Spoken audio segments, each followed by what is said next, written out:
di files. Alright.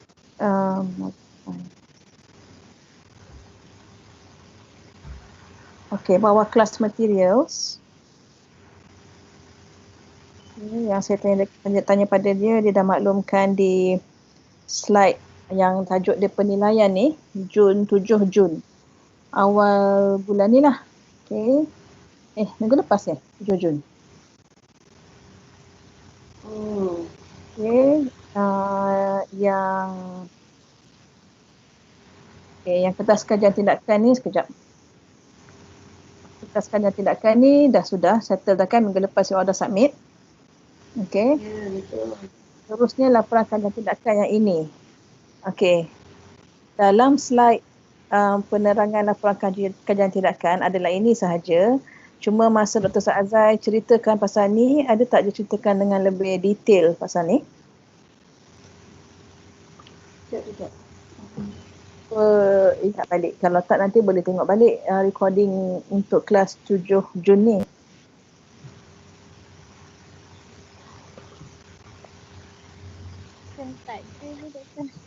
Tak ada penerangan? Tak ada lah. Macam tak ada yang lingkaran tu. Kita guna slide lain rasanya kan hari tu. Okay, saya guna slide. Dekat dia kata ini memang refer kepada slide yang ada awan ni, awan bergerak ni. Inilah dia slide yang first page. Maka yang ada di sini adalah laporan kajian tindakan. Okey.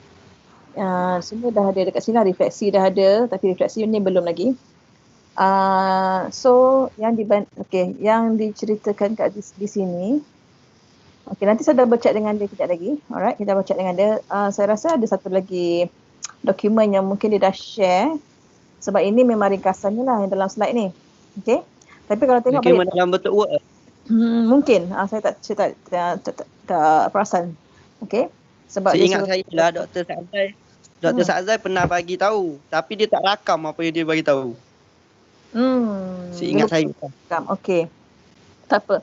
Tengok dekat sini dulu, okey, yang dekat slide ni, laporan kajian tindakan ni, you kena sediakan satu laporan bertulis mengenai perbandingan dua kajian tindakan yang telah dibaca. Laporan bertulis ni, okey, ini bukan bermaksud you kena buat laporan kajian tindakan Okey, laporan bertulis ni adalah laporan cerita perbandingan.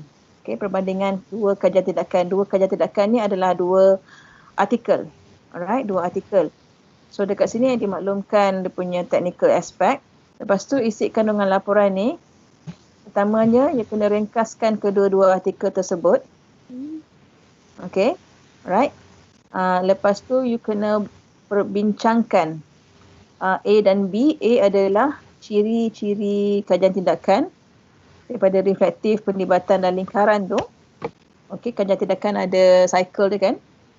Dan B, ciri-ciri elemen kajian yang seperti objektif, metod, kajian literature dan lain-lain ni termasuklah dengan analisis data dalam setiap artikel. Alright. Lepas tu you kena bandingkan ciri-ciri tersebut lah. Bincang, betul bandingkan. Bandingkan ni bukan semestinya beza sahaja. Kalau ada persamaan pun you ceritakan. Kalau ada perbanding beza pun you ceritakan. Contohnya tadi yang Wan cakap, artikel tu kena kuantitatif ke, kuanti ke, kualitatif ke. So jika satu artikel tu kualitatif, satu artikel tu kuantitatif, maka you nyatakanlah itu ada bezanya. Jika sama, dua-dua kuantitatif, maka persamaan bentuk kajian ini adalah berbentuk kuantitatif sama. Okey, itu persamaan. Okey, perbandingan ini merujuk kepada mana-mana persamaan dan juga perbezaan di dalam dua artikel tersebut. Okey. Alright. Jadi dua artikel ini kalau masa you buat kertas cadangan kajian tindakan tu yang you order submit last week tu, dan juga merujuk kepada unit berapa yang Dr. Saazai suruh you all cari keyword, kata kunci dalam tajuk kan, dalam tajuk kajian tindakan you all. Lepas tu cari artikel yang berkaitan dengan keyword. Ingat tak? Ingat yang tu. Okey, ingat. Right. Artikel tu masih ada kan? You tak buang kan? Tak. Okay. Cuba tengok kalau nak tengok, kalau daripada cari artikel yang lain, kalau you all nak guna artikel yang sama yang you all dah cari, cuba tengok persamaan dan perbezaan. Buat perbandingan dua artikel pilihan you all kena cari, katakan ada 4 ke, ada 5 ke kan. So cuba gunakan artikel tu dan tengok boleh tak apa bezanya, apa yang you boleh bandingkan di antara dua artikel tersebut.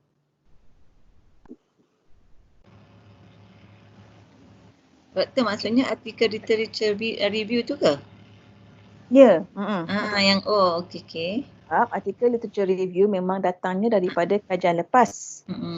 Okay, dan biasanya yang you senang dapat adalah daripada jurnal. Daripada jurnal. So you tengok daripada dia, maksudnya dia bukan laporan, bila dia jurnal dia lain sikit bentuknya dengan laporan kajian tindakan. Sebab bila jurnal, pengkaji ataupun penulis perlu ikut format jurnal. Macam mana dia nak artikel tu ditulis. Right? Tapi kalau kajian tindakan, kalau laporannya dia ada beza sikit dengan artikel dalam jurnal.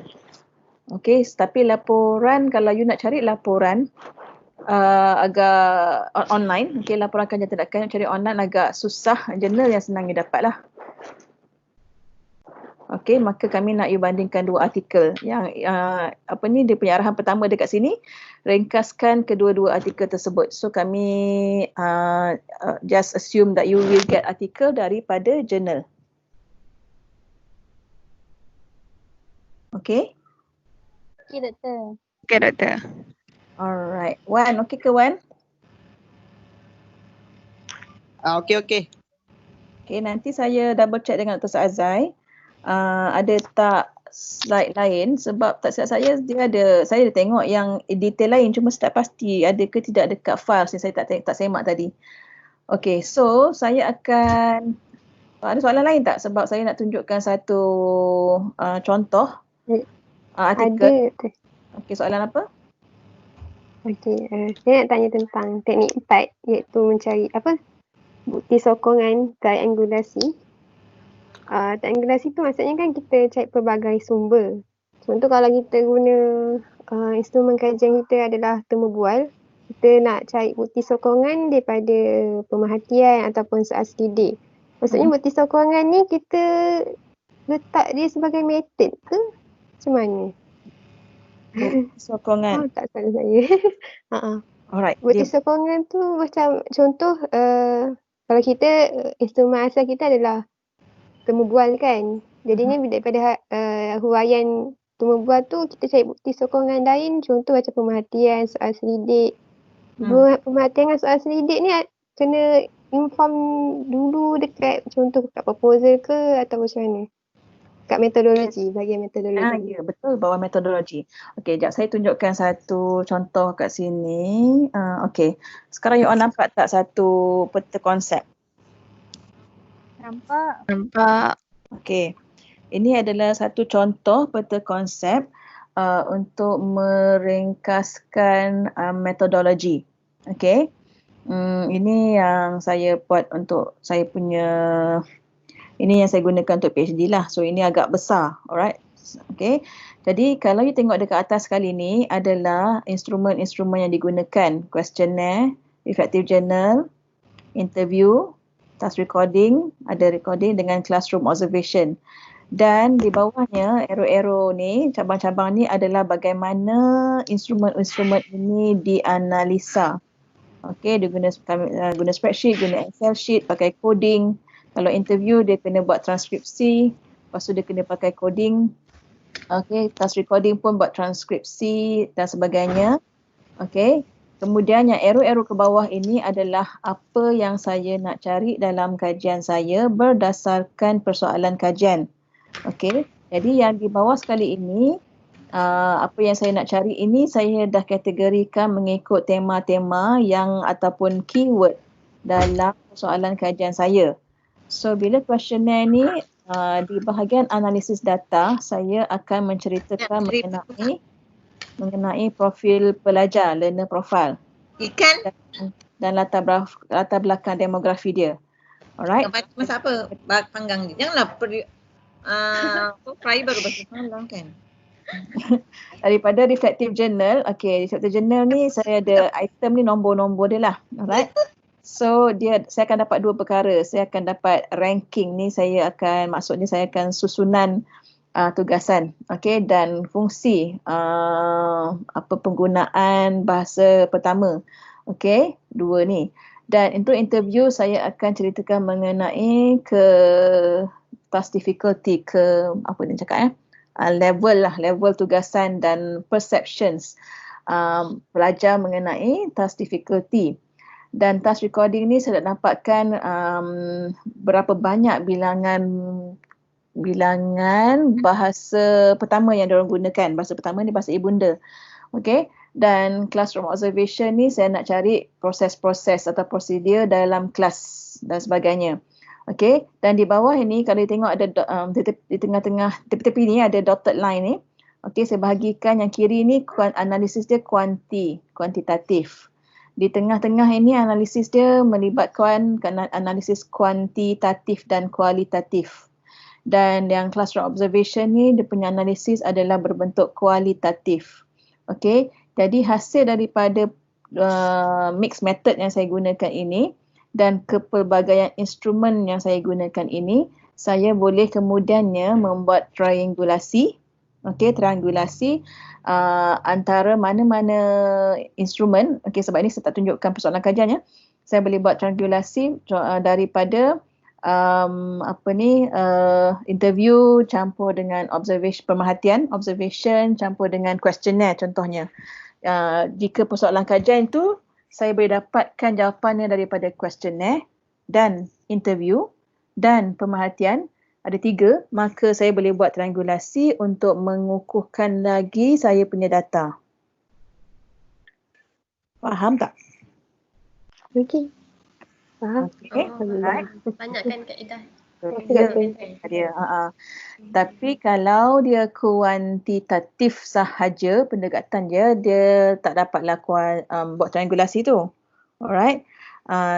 Kalau dia buat questionnaire, questionnaire dia untuk tanya background sikit kan. Tanya perception sikit, persepsi. Persepsi. Lepas tu katakan you nak buat kajian kepada guru, persepsi guru terhadap penggunaan peta konsep. Contohnya kan. Peta konsep. Because ni yang saya tunjuk ni peta konsep. So questionnaire ni you buat persepsi guru terhadap penggunaan peta konsep dalam subjek pendidikan Islam contohnya. So dalam questionnaire ni dia pengkaji telah menulis ataupun memberi beberapa soalan yang pengkaji akan dapat daripada pembacaan literature. You kumpul-kumpulkan poin-poin, you buat sama ada skala Likert, itu questionnaire juga. Dan soalan you tak boleh buat soalan tu sendiri, dia kurang praktikal lah. Yang you kena supportkan dengan kajian lepas untuk you membina survey ataupun questionnaire. Lepas guru-guru tu, sebab ni kepada guru-guru kan, katakan dah jawab questionnaire tu, you dapat datanya. Lepas tu you nak kukuhkan lagi data tu sama ada betul tak cikgu ni punya persepsi dalam questionnaire ni. Maka betul ke tidak tu you buat temu bual pula. Temu bual. Dan you ditanyakan kepada mereka soalan yang lebih kurang sama dengan you tanya dalam survey, dalam questionnaire. Dan lihat respon guru tu sama tak dengan apa yang diorang dah actually jawab dalam questionnaire tersebut. Jika tak sama, maka mungkin dalam survey tu diorang faham. Diorang faham mengenai penggunaan peta konsep tu, persepsi diorang secara teori je mungkin. Tapi bila ditemu bual, persepsi diorang tu tak sama dengan realiti penggunaan peta konsep di dalam kelas. Jadi rumusan yang you all boleh buat adalah macam tadi kan yang kumpulan 8 dah bentangkan pasal rumusan tu. Rumusan yang you all boleh buat adalah contohnya guru memahami penggunaan peta konsep namun tidak dapat digunakan dengan sebaiknya di dalam kelas untuk subjek pendidikan Islam. Sebab you dapat data tu tak dapat digunakan dengan sebaiknya tu, mungkin you dapat data tu daripada temu bual. Itu antara matching antara you guna questionnaire dengan interview. Alright. Sebab questionnaire ni you dah macam senarai pendekkan soalan-soalan ataupun statement untuk skala Likert tu. Jadi you tak open jawapan kepada kepada responden untuk bagi jawapan mereka sendirilah. Tapi bila interview, jawapan yang you akan dapat daripada responden ni lebih luas. Okay, you tak limitkan. Questionnaire dia limited. Sebab apa yang you bagi je diorang akan jawab. Interview you open. Okay, you tak bagi tapi you nak dengar daripada diorang. That's why bila interview ni dia lebih mendalam. Alright. Jangan ikut sebiji-sebiji soalan you. Kalau you dengar jawapan daripada responden tu menarik, you tanya lagi dengan lebih. Jangan, okay soalan 1. Ini soalan saya ya. Dah jawab. Okay soalan 2. Lepas tu jawab soalan 3. Dia akan jadi sangat macam kuantitatif juga sebenarnya. Jadi apa-apa jawapan yang you dapat daripada responden bila interview, you perlu tanya lagi dengan lebih mendalam untuk you lebih fahami dan you korek lagi apa isi-isinya berkaitan dengan isu yang you nak kaji ataupun dalam persoalan kajian you all. Okey, faham tak? Kompleks sikit Boleh. Faham Doktor, faham. Okey, saya boleh terangkan teori je sebab bila you all tak buat kan, sebab tu yang you all tak merasa buat kajian tindakan yang sebenarnya. Nak menggambarkan teori itu mungkin kurang sikit lah. Kalau you all dah buat, you boleh kaitkan dengan penceritaan saya ni yang teori tadi ni lah. Okay? So you tak rasa dapat buat. bayang. Nah, you kena bayangkan je. Alright, jelas tak? Feeling kurang. Dia kurang. Okay Wan, okay? Okay. Alright. Jadi contohnya kalau merujuk kepada tajuk hari ini, menghurai dan menginterpretasi data, kalau you nak ceritakan mengenai kedua-dua penghuraian dan interpretasi data tu untuk pentaksiran 3 yang laporan kajian tindakan yang you kena buat perbandingan dua artikel tu, maybe dari segi metodologi you boleh ceritakan bahawa metodologi yang di pendekatan metodologi untuk artikel 1 adalah kuantitatif dan kualitatif. Tapi artikel kedua adalah kuantitatif sahaja mungkin. Alright. Dan pendekatan kuantitatif, instrumen yang digunakan adalah soal kaji selidik ataupun dalam skala Likert, you beritahu. Namun yang di mixed method ni, yang artikel lagi 1, dia guna dua-dua ni, you terangkan apa instrumen yang digunakan, jurnal, temu bual, dan pemerhatian. Okay, contohnya. Alright. Dan kemudian you tengok pula dia punya cara sebabkan setakat tadi you kena terangkan yang mana sama, yang mana beza, okey, antara dua artikel tu. So bila you nak ceritakan pula kaitan je dengan persoalan kajian, contohnya kaji selidik digunakan dalam artikel 1 untuk mengkaji persoalan kajian 1. Okey, manakala jurnal, temu bual dan pemerhatian digunakan oleh artikel 1 juga katakan, okey, artikel 1 juga untuk mengkaji persoalan kajian 2 dan 3 contohnya. Okey.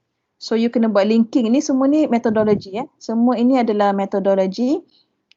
Penghuraiannya sebenarnya penghuraiannya di arrow ini. Okey, arrow penghuraian tu dia lagi detail lah. Alright, yang di hujung di bawah sekali ni berkala di bawah ini adalah macam temanya. Kalau saya punya peta konsep ni, temanya ataupun apa yang saya akan dapat daripada instrumen-instrumen kajian yang saya gunakan. Tapi penghuraian ni, penceritaannya adalah dalam anak-anak panah yang saya tunjukkan sini. Yang that's why dia tak boleh dimasukkan dalam ni sebab penghuraian tu banyak. Okay. Alright, ada soalan tak? Sebab saya akan tunjukkan one article sebagai contoh.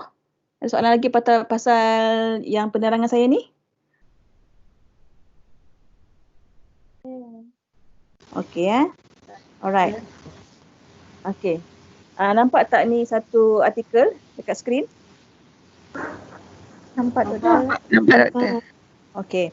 Ini adalah satu artikel contoh kajian tindakan ya, artikel jurnal. Ini bukan laporan ini artikel jurnal. So artikel jurnal yang sebeginilah yang all kena cari. Alright, so tadi saya maklumkan kalau you nak guna artikel yang you dah dapat, yang you cari untuk kertas cadangan hari tu, kalau rasa sesuai artikel itu silalah pakai. Okay, kalau rasa nak cari yang lain, cari yang lain. Okay, kami tak ada limit dekat situ ya.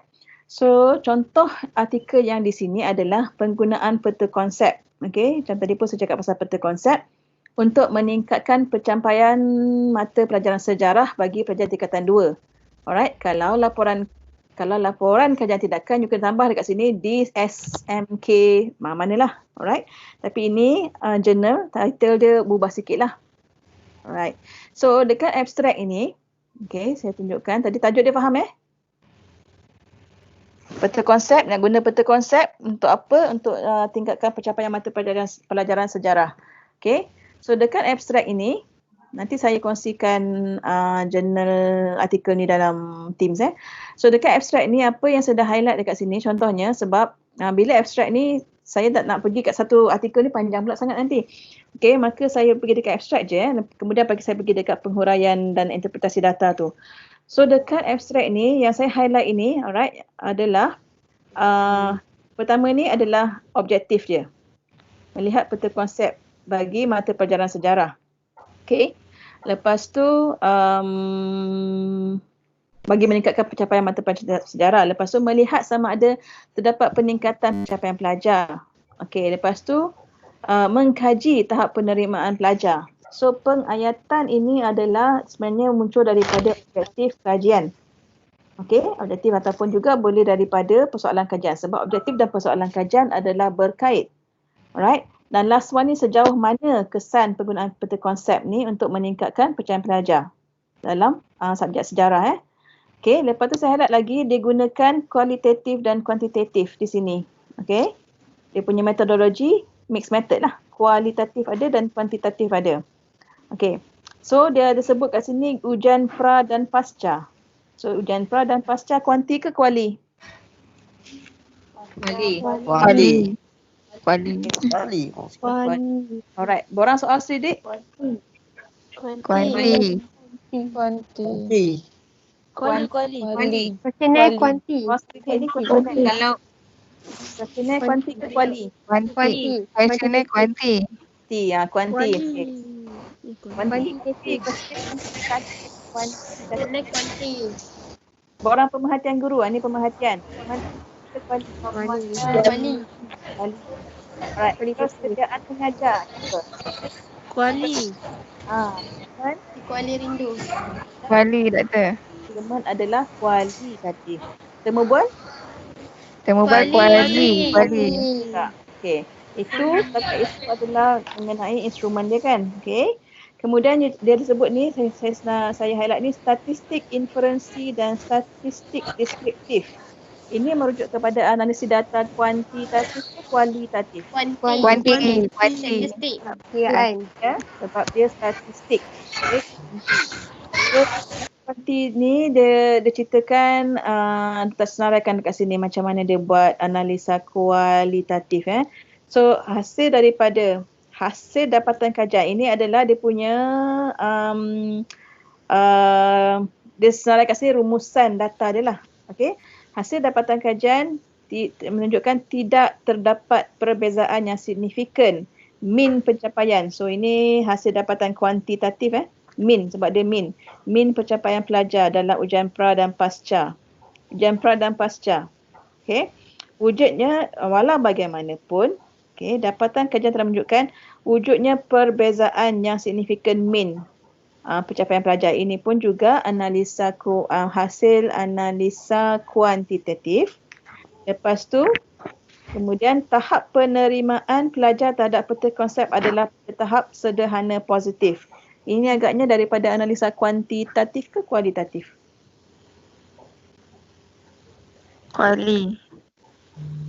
Okay, sederhana positif, kuali sebab dia tak tunjukkan number. Okay, kalau statistik tu ada number. So secara keseluruhan peta konsep memberi sumbangan dalam meningkatkan pencapaian pelajar dalam mata pelajaran sejarah. This is the rumusan.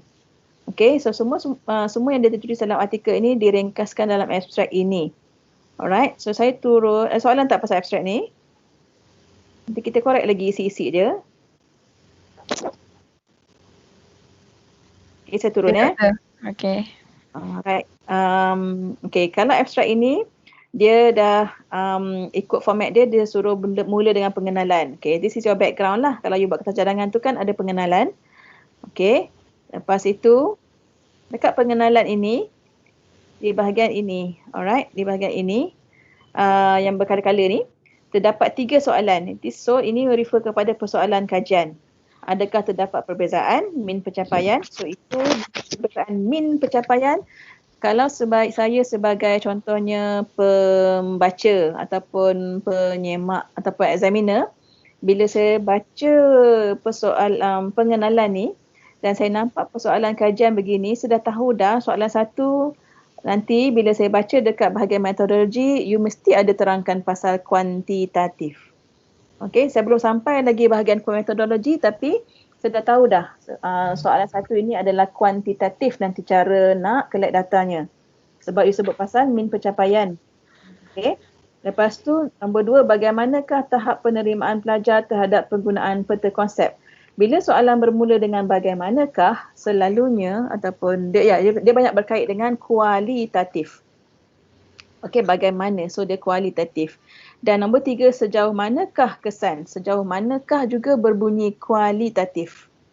Jadi daripada perenggan kecil ini, soalan 1, 2, 3 saya dah tahu dah sepatutnya dalam metodologi pengkaji ataupun penulis akan menceritakan mengenai mixed method. Okey, kuali campur kuantitatif. Alright. Jadi bila sebagai pemeriksa contohnya, bila kami membaca persoalan kajian begini, okey, kami boleh stop dekat sini dan saya boleh terus scroll ke yang bawah ni kajian literature ni jauh ni kan. Saya boleh terus scroll ke bahagian metodologi. Tengok tally ke tak tally dengan soalan kajian ni. Saya skip dulu kajian literature for example. Alright, sebab dalam kepala saya dah melekat pasal persoalan kajian ni. Saya nak tengok penerangan dekat metodologi. Okey, kita turun sikit kat mana metodologi. Sekejap. Okey, kat mana metodologi? Okey, di sini. Alright. Okey.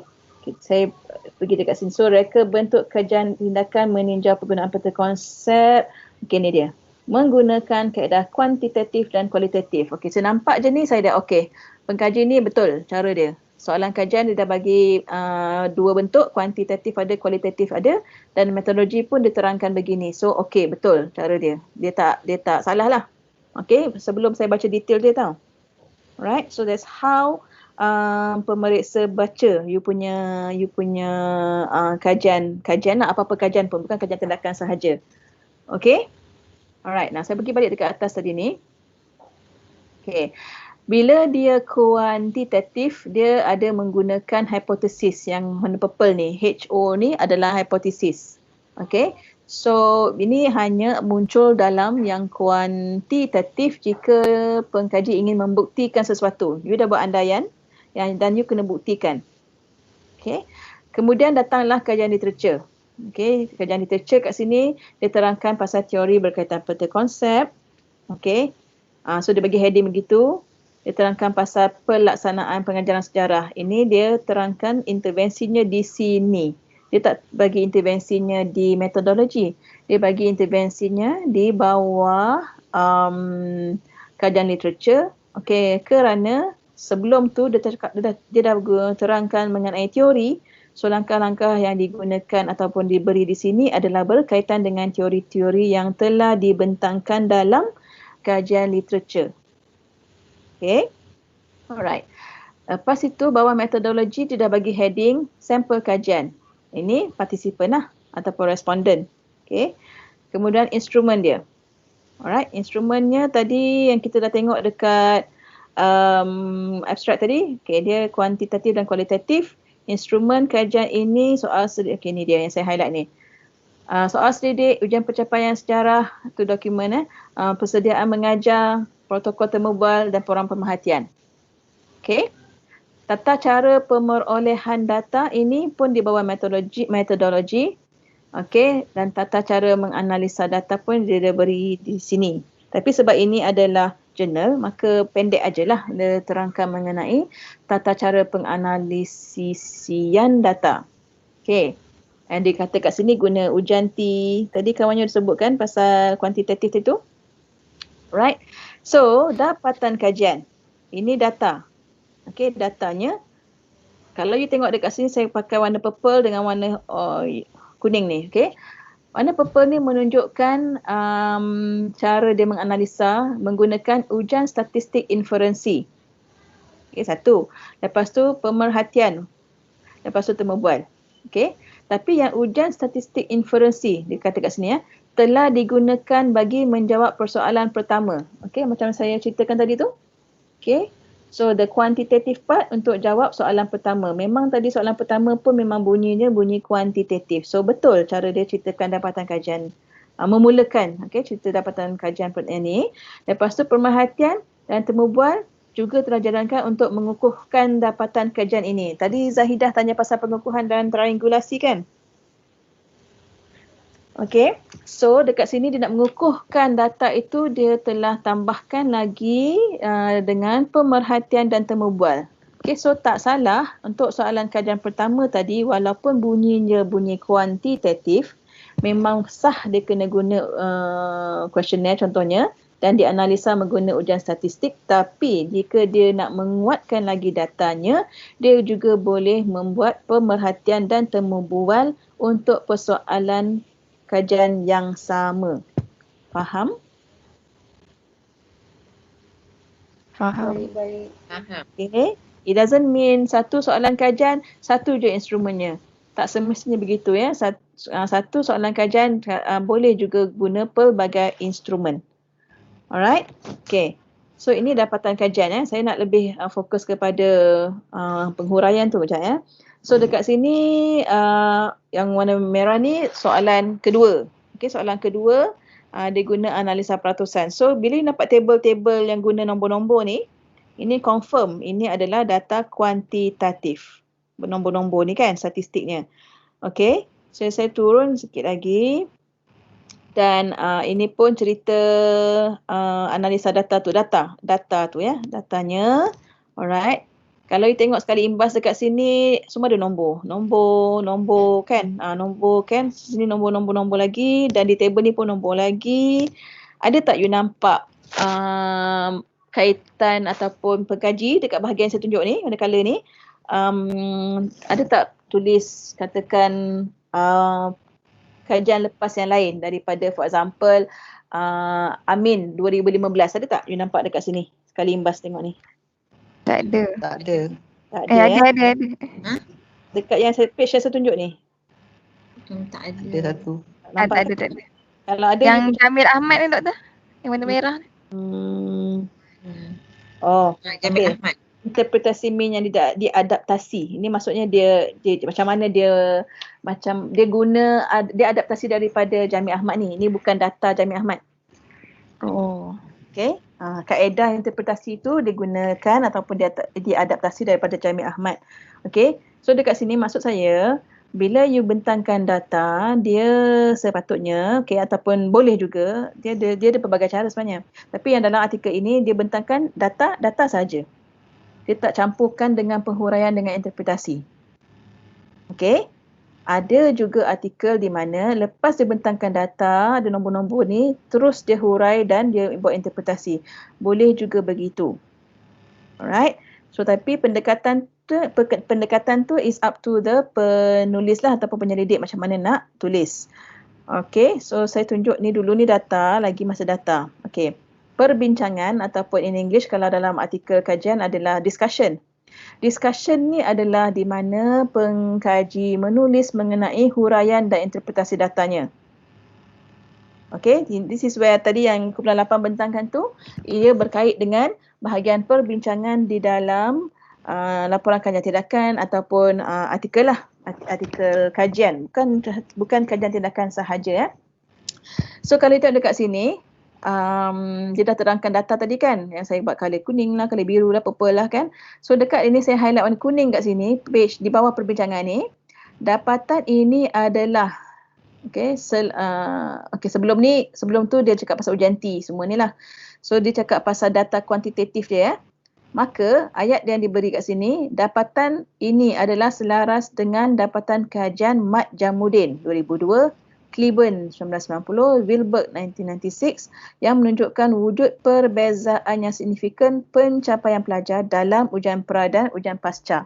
So maksudnya dekat sini, apa yang pengkaji telah jumpa dalam data yang telah diceritakan tadi ni, sebelum ni, sama dengan apa yang Mak Jamuddin, Kleban dengan Wilberg jumpa mengenai pencapaian pelajar dalam ujian pra dan ujian pasca. Apa yang dah jumpa? Perbezaan. Berbeza. Okey. So itu maksudnya you jangan cakap dalam kajian Mak Jamuddin dia telah menjumpai perbezaan di antara pencapaian pelajar. Okey, lepas tu Kleban juga mendapati terdapat perbezaan. Okey, lepas tu Wilberg pula dalam 1996 juga jumpa perbezaan. Sebenarnya idea dia perbezaan kan? Semua sama kan? Yeah. Maka you kena buat sintesis, maksud dia kat situ. Sintesis bukan rumusan untuk huraian ya. Sebab tiga-tiga pengkaji ini sama hasil datanya yang mengatakan wujud perbezaan. Dalam kajian you all, dalam paper ni pun menunjukkan wujud perbezaan. So that's how you kaitkan dengan kajian lepas. Kajian lepas daripada Mak Jamuddin, Kleban dan Wilberg ni sepatutnya ada di bahagian kajian literature tadi tu. Okay, sepatutnya ada di bahagian atas. Kejap, saya tengokkan sikit. Sekejap. Kajian literature, jumpa tak dekat sini? Sepatutnya ada dekat sini Biasanya saya tengok yang bracket-bracket je dia. Ni Novak, tidak. Okay, sebentar. Okey, nampak tak nama Mak Jamuddin? Okey, Mak Jamuddin saya jumpa. Lagi dua orang tu Wilberg tu tak nampak. Okey, ni sekali imbas. Tapi contohnya begitu. So, apa yang you dah terangkan di kajian literature, sebab itu kajian lepas, okey, you kena kait dengan bahagian penghuraian data. Okey, ni bahagian penghuraian data ni. Right. So, dekat sini tadi yang kawan you dah present ada 8 teknik kan? Ya, Doktor, 8. 8 teknik. Okey, dekat bahagian perbincangan ni, permulaan ni ada nampak tak penggunaan peta konsep? Sebab kan teknik pertama tadi peta konsep kan? Adakah dia penulis ini menulis artikel ni bahagian penghuraian tu dengan cara peta konsep dulu? Ada, ya ke tidak? Ada tak jumpa peta konsep dalam ni? Ada. Mana? Yang perenggan pertama tu. Dia dah cakap pasal penggunaan peta konsep. Oh, okey. Tak, itu tajuk. Itu masalah yang dikaji. Itu fokus kajian. Maksud tu? Itu fokus Kalau kajian. peta konsep maksudnya Maksud dia kena dalam bentuk peta, Doktor? Macam tadi ni. itu ke maksud doktor? Katakan saya, ni saya punya kan? Alright. Okay, so bahagian perbincangan ni saya akan mulakan dengan satu perenggan. Okay, di bawah bahagian perbincangan ini data akan dibentangkan dalam berdasarkan peta konsep tersebut. Maka saya bagilah gambar kat sini peta konsep tu. Oh, kira-kira memang kena ada peta tak, Doktor? Tapi teknik yang 8 tadi tu tidak semestinya you all guna semua 8 teknik tau. You boleh guna mana-mana. Tak semestinya semua 8-8 you kena follow, tidak. Alright. Okay. Yang pentingnya you kena kaitkan dengan kajian lepas ni. Alright. So kalau saya kata tadi akan dibentangkan mengikut peta konsep. Jadi di bawah perbincangan ni sepatutnya ada gambar peta konsep dulu. Lepas tu saya bagilah dapatan kajian berdasar baru ada perenggan yang ini. Jangan bagi peta konsep dan diam aja. Kena terangkan juga di bawahnya ada penceritaannya. Alright, jadi peta konsep tu memberi gambaran kepada pembaca mengenai flow of your presentation dalam section perbincangan ni. Dalam section perbincangan yang melibatkan penghuraian dan interpretasi data tu. Jelas? Jelas. Okay. Yang ini yang you nampak peta konsep ini bukan teknik ya. Ini penggunaan peta konsep ni adalah isu yang dikaji dalam kajian ni dalam paper ni. Okey, peta minda. Alright. Okey, seterusnya ada lagi ni yang saya highlight ni. So nanti saya share artikel ni yang saya highlight ni menunjukkan macam mana dikaitkan dengan kajian literature ataupun kajian lepas lah. dapatan ini sama dengan, tadi kan beza. So ni pula sama dengan dapatan diperolehi oleh Azizah dan Mak Jamuddin. Okay, so sama. Bawah pula lagi, dapatan ini selaras dengan dapatan Abedah Ismail dan Nurhaini Hassan dan Ahmad Manan. Okay. So that's how you kaitkan dengan kajian lepas. Bila you letakkan pengkaji-pengkaji daripada kajian lepas ni, you tak payah nak huraikan lagi tau. Diorang punya apa yang diorang dapat, sebab you dah buat perbandingan ataupun you dah buat perbandingan antara hasil data you dengan hasil yang pengkaji lepas jumpa. Tapi tak payah terangkan lagi apa yang pasal diorang lah. You buat ayat macam ni je yang saya highlight warna kuning ni.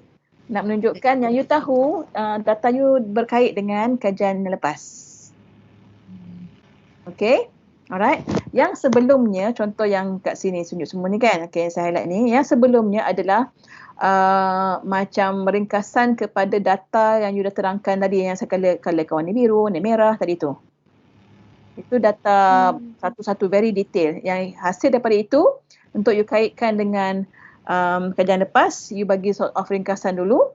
Lepas tu baru you bagikan kaitan dengan kajian lepas. Okay? Jelas? Okay. Alright. Dia bila dia artikel dalam jurnal, yang you nampak dekat sini, mungkin sebahagian daripada full research je tau. Dia kadang-kadang pengkaji ni tak share satu artikel tu semua dia share, tak. Alright. Dalam artikel ni tadi kan you nampak saya tunjukkan ada 3 persoalan kajian kan? Ya. Alright. Kadang-kadang daripada 3 persoalan kajian tu, pengkaji boleh nak menceritakan dalam satu artikel tu, dia nak ceritakan pasal soalan kajian satu sahaja. Tadi kan satu tu kuantitatif kan? Maka dia akan fokus dekat kuantitatif sahaja. Alright. Kalau pengkaji nak cerita tiga-tiga, tapi kalau laporan kajian tindakan, you kena cerita komplit. Macam thesis lah. Dia kena cerita semua. Tapi bila artikel, kadang-kadang you nampak dia lagi ringkas ataupun lagi pendek sebab you tak tahu di sebaliknya mungkin ada kajian yang lagi besar. Tapi dalam artikel untuk jurnal tu, dia share satu bahagian je. Okay, macam ini. Okay, yang saya tunjuk ni. Perbincangan dia daripada page 11 ni. Okay, page 11 ni. Sampai page 12 ni je. Okay. Lepas tu dah implikasi kajian. So huraian tu tak panjang kan? Surat lebih sikit je lah kot. Okay, sebab itu yang diberi kat sini lah. Alright, cuma kalau sekali imbas saya tengok dekat huraian ini. Okay, kalau you all, sekejap ya. Sebab you tak tengok lagi artikel saya. You can tengok saya gerak artikel ni ke atas ke bawah Yang saya nampak dekat sini, okay, sebelum nak highlight ni cakap pasal ujian T. Lepas tu dia cakap pasal min. Okay, lepas tu dia cakap pasal ujian pra, pasca. Okay, lepas tu ada peratus-peratus ni. So you rasa-rasa ini cerita kuanti ke kuali? Kuanti. Peratus. Okay, tadi nombor-nombor min. Peratus tak kuali. Okay, tadi ada nombor-nombor min dan sebagainya tu kuanti kan. Lepas tu dekat sini pun yang nampak peratus-peratus ni pun kuanti. Okay. Lepas tu digabungkan dari segi kualiti pencapaian pasca dan pra ni, ini adalah, lepas tu you nampak temu bual. So dia campurkan. Sebab tadi kan persoalan kajian satu tadi kan ada kuanti, dia ada questionnaire, dia ada temu bual dan pemerhatian. Okey, pemerhatian. Okey. So dia dah gabungkan cerita instrumen kajian dekat sini. Lepas tu analisa deskriptif temu bual. Okey, ini kuali. Alright. So semua ringkasan data daripada kuantitatif dan kualitatif tu ceritakan dulu kat sini semua. Barulah dikaitkan dengan kajian lepas. Okay. You tak perlu cakap lah yang Abida Ismail ni dia punya kajian lepas ni kuanti. Ahman ni dulu kajian dia kuali. Tak payah cerita yang tu. Sebab itu sepatutnya semua dah diceritakan di bahagian kajian literature. Okay? Alright? Okay. Alright. Ini nasib baik you all tak perlu tulis laporan tau. Ini you all kena buat perbandingan je. Okay. Lepas tu barulah datangnya pula implikasi kajian. Okay. Implikasi kajian ni dia kata yang saya highlight dekat sini. Dapatan kajian ini menepati kajian terdahulu yang mendapati penggunaan peta konsep berjaya meningkatkan. So terus dia bagi semua-semua nama. Aibeda, Nurhaini, semua-semua ni lah. Itu implikasi kajian. Itu intro untuk implikasi. Malahan dapatan kajian ini telah memberi implikasi kepada pelajar. So apa implikasinya? Just terangkan. Okay, which is peta konsep ni sebagai meningkatkanlah pencapaian pelajar kan. Okay. Kemudian implikasi ada lagi yang saya highlight warna merah, membantu pihak panitia sejarah. Okey. Tadi implikasi kepada pelajar. Lepas itu ini implikasi kepada panitia. Okey. Lepas tu yang peringkat ketiga ni implikasi kepada pusat perkembangan kurikulum. Okey, perlu menekankan penggunaan teknik peta konsep. Okey, implikasi ini macam cadangan juga ni sebenarnya. Pusat perkembangan kurikulum perlu menekankan penggunaan teknik peta konsep bagi mata pelajaran sejarah. Alright, ini kalau dalam laporan dia masuk bawah kaji yang cadangan implikasi lah, cadangan implikasi. Okay, and then last baru you heading dia kesimpulan. Okay, yang saya highlight warna biru ni dia kata teknik sejarah sangat berkesan dalam meningkatkan pencapaian pelajar. Lepas tu dapatan kajian jelas menunjukkan berlakunya perubahan sikap pelajar. Okey, lepas tu meningkat dengan ketara pencapaian pelajar ni meningkat dengan ketara dengan menggunakan peta konsep. Lepas tu pelajar ada minat yang tinggi. Alright, justru ini macam you punya cadangan. Guru hendaklah mengambil inisiatif untuk mendedahkan teknik pengajaran menggunakan peta konsep. Okay, so that guru ni lebih hendaklah kreatif dan inovatif. Okay, alright, faham? Yang dan bawahnya semua dia punya rujukan lah. Okay, so nanti saya share artikel ni, alright, dalam Microsoft Teams. Okay, maka kalau berkait dengan tadi yang you punya perbandingan dua artikel tu, pentaksiran 3, bila you ceritakan pasal huraian data tu, okay, tadi yang metodologi semua sudah explain sikit, cuba banding bezakan bagaimana pengkaji ataupun penulis membentangkan cara dia menghurai dan menginterpretasi data. Rujuk kepada yang kawan you all dah bentang tadi, teknik-teknik yang digunakan. Adakah mereka menggunakan peta konsep dan sebagainya. Okey. Kejap ya, peta konsep mana tadi? Okey, ini yang you all. Ya? Kalau contoh kan macam kita ambil dua artikel, maksudnya kita kena cerita dulu ke artikel ni pasal apa baru masuk warna beza? Ya, sebab tadi saya tunjukkan balik sebentar yang slide yang Dr. Saazai share tu. Ya. Mula-mula you kena buat ringkasan. Okey. Di bawah, di class materials. Alright. Di bawah penilaian. Okey. Alright, so dekat sini ya. Mula-mula you kena ringkaskan kedua-dua artikel. Ringkaskan. Okay. So remember dia dalam 7 ke 10 muka surat. Okay, termasuk rujukan lah. Alright, 7 muka surat termasuk rujukan. Rujukan ni mungkin you nak masukkan rujukan pasal lingkaran action research tu. Kan tindakan ada lingkaran tu kan. Siapa orangnya kan. So mula-mula you ringkaskan artikel. Lepas tu you bincangkan elemen-elemen. Okay, bincangkan elemen-elemennya. Lepas tu you buat perbandingan tu. Tapi dia you kena lebih fokus tak kepada perbandingan. This is the main thing untuk pentaksiran 3 ni. Okay, sebab secara teori, kalau kawan you dah present tadi, secara teori you all dah faham teknik ada 8. Okay, tapi bila you buat, you takkan guna 8-8. Dan bila you baca artikel orang lain pun, diorang takkan guna 88 teknik tersebut. So dari segi nak berbanding bezakan huraian dan interpretasi data tu, you tengok teknik mana yang digunakan. Mungkin juga kadang-kadang dalam artikel tu, kalau bukan pasal huraian dan interpretasi kan, maybe dalam artikel tu soalan kajian tu ada kuantitatif dan kualitatif. Lepas tu bila you tengok dekat metodologi, dia bagi instrumen kualitatif sahaja. Lepas tu dekat huraian pun dia cerita yang kuantitatif sahaja. In the end, kuantitatif tu hilang. Alright, so actually that shows the article is not so complete lah. Alright, itu pun you boleh komenkan. You boleh gunakan you punya pemahaman, contohnya dalam soalan kajian telah soalan kajian, dibagi dalam soalan kajian tu. Dan soalan kajian ini lebih menekankan kepada pendekatan kuantitatif. Namun dalam metodologi dan bahagian huraian interpretasi data, penulis ataupun pengkaji hanya memfokuskan kepada penceritaan kualitatif. Ini menunjukkan bahawa artikel ini kurang jelas ke?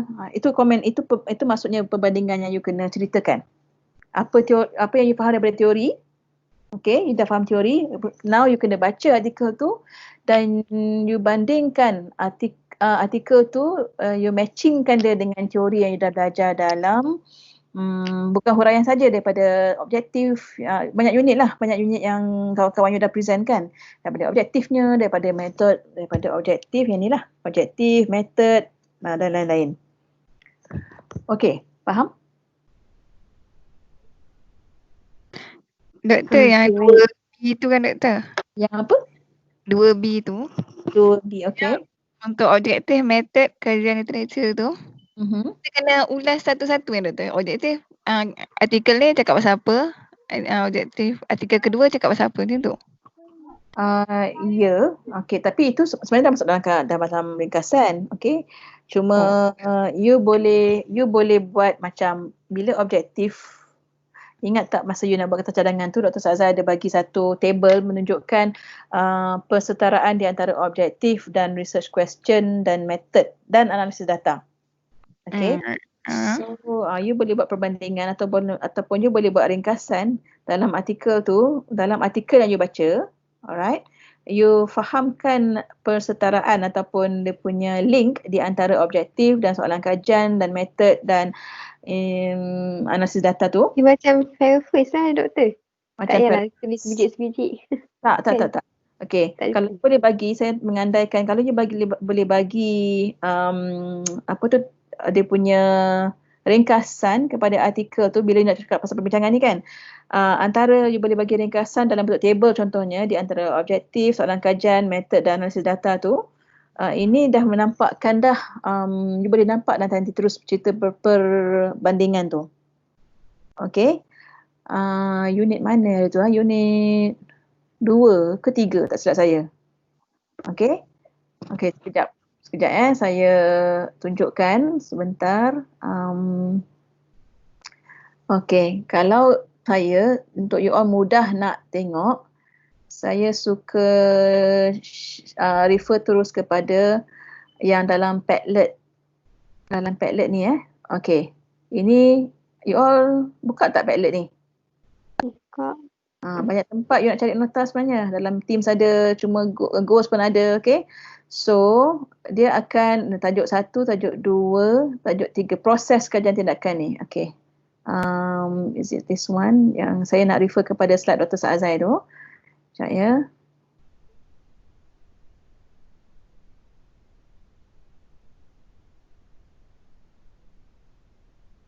Okey, yang ni. Sorry. Sekejap ya.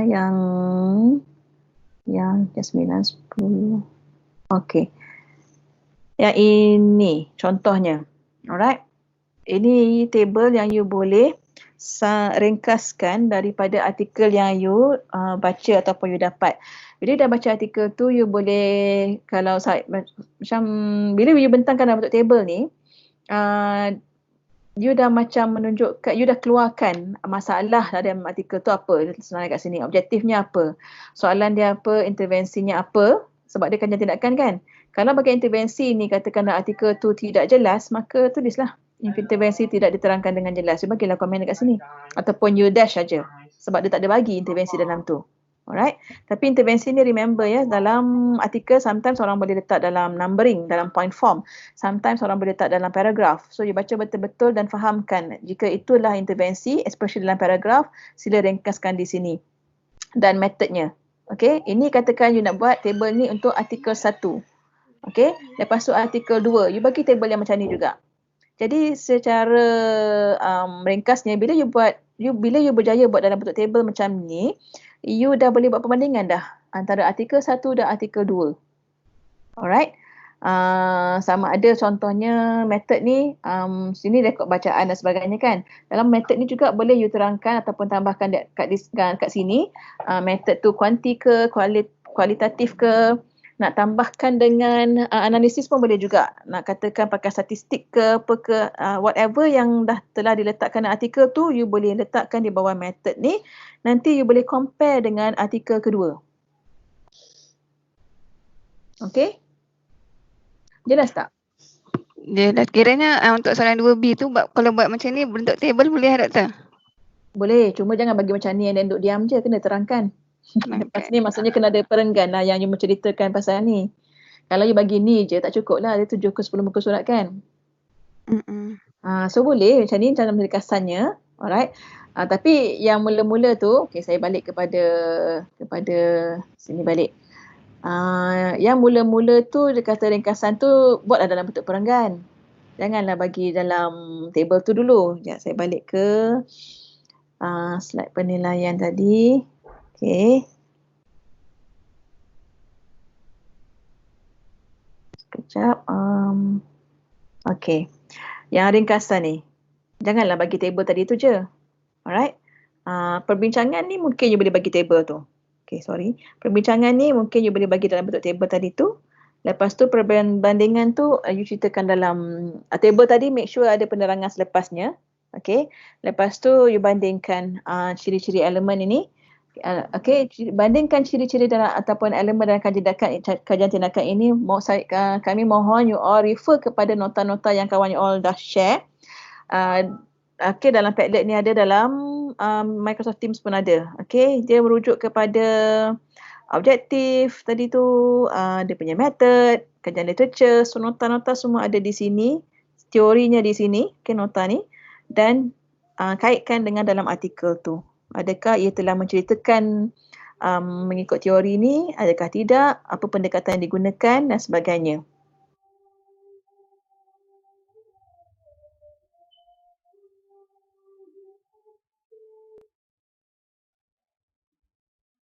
Okay, kenapa dia lain? Kan sebab bila satu dunia, you cari isu yang